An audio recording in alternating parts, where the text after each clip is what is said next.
Good evening, guys. We got I think it's a 07 Accord. Customer, 2 complaints. Headlights both went out at the same time. She says the high beams work. Wants us to figure it out. Sounds electrical, unless both bulbs just died at the same time. Second complaint, key doesn't work, but that's not it. That's my complaint. Second complaint, check engine lights on. She stopped by like a couple weeks ago. It was the O2 code that was on, I can't remember. She just wanted to know if it was like something serious, but I can't remember exactly which one it was. So we are going to diagnose that today. She gave me some more information. She used to go to another shop, one of our competitors up the road. She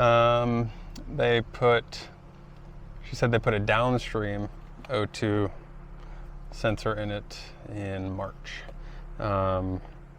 So is this another O2 problem or what? I got my crappy little scanner. I'm not even going to call it a scan tool. Read code, 1 there, stored P0139, O2 sensor circuit, slow response bank 1, sensor 2. So they put a downstream O2 in it. We have a code for slow response on downstream O2. So something's up. Maybe they didn't use a good brand. I would use, if it were me and I knew the sensor was bad, I would be using Denso or NTK. NTK is owned by NGK. Confusing, I know. But good quality Japanese parts. Probably the Denso or NTK. One of those was probably the OE on this car. Real quick, let us start the car, graph this data. Like I said, this scanner, it's not excellent, but it helps. And it was like $50 6 years ago when I first started out. So, view data, complete data set. Let me flip you around here. All right, it is super slow. This is not a professional tool by any means. What we're looking for, and this is just generic OBD2 data. O2 bank 1 sensor 2 voltage.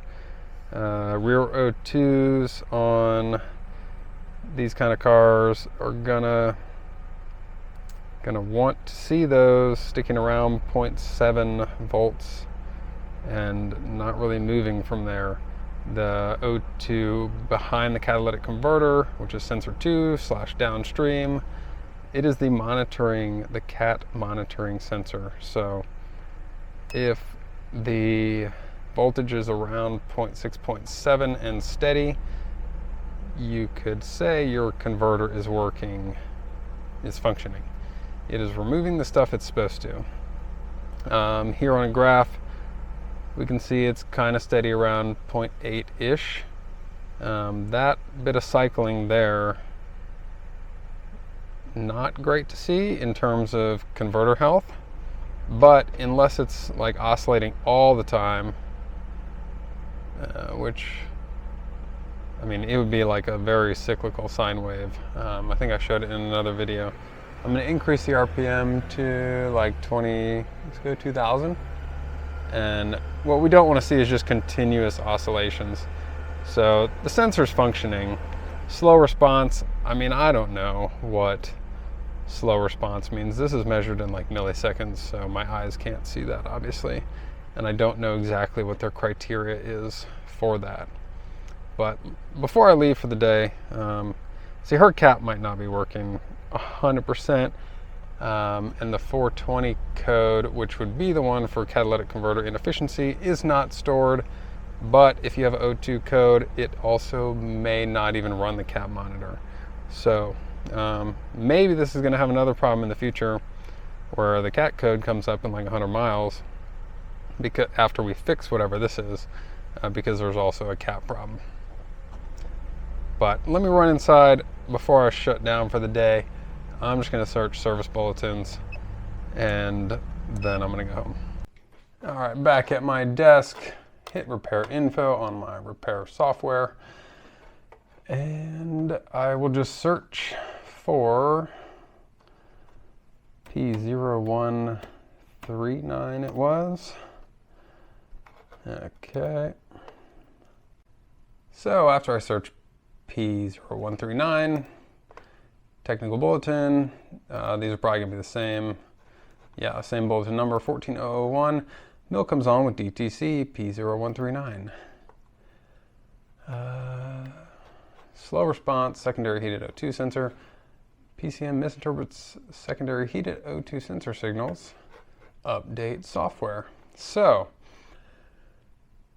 the other shop probably didn't even look for TSBs.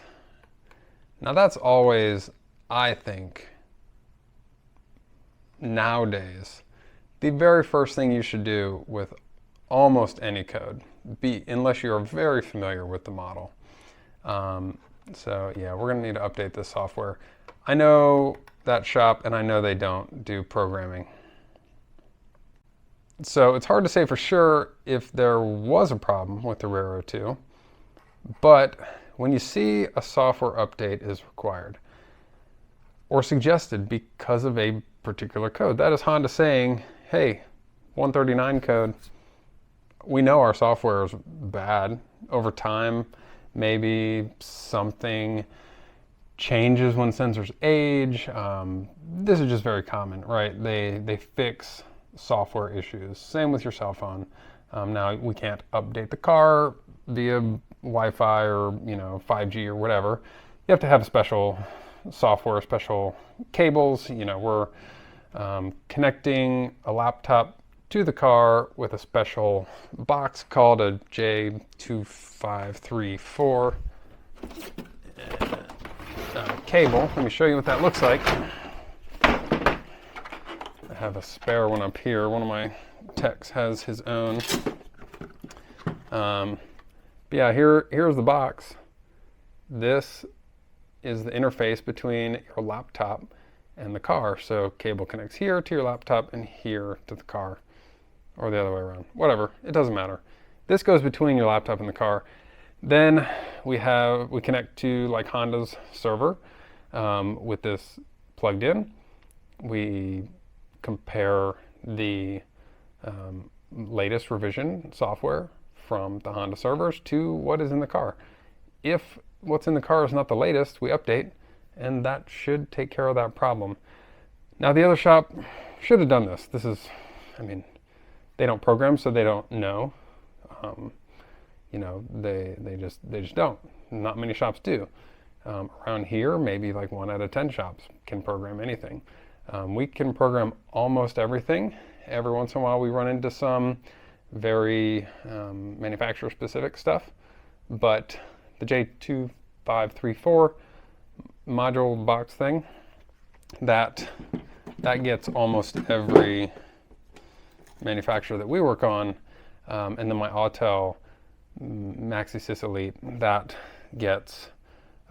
can connect to BMW and Mercedes servers, specifically those two, for updates for those. The J2534 is needed for that, but it goes between the scan tool and the car, not a laptop in the car. So kind of confusing. I don't have to use the BMW ISTA INPA, whatever the current one is. I don't know, because I don't have to use that to code or program those. But going to do this programming tomorrow, very likely she didn't have to do that O2 sensor, and this is the only problem. So after programming, we'll drive it for that drive cycle to set the O2 monitors, and that'll be the final verification of whatever our problem is here.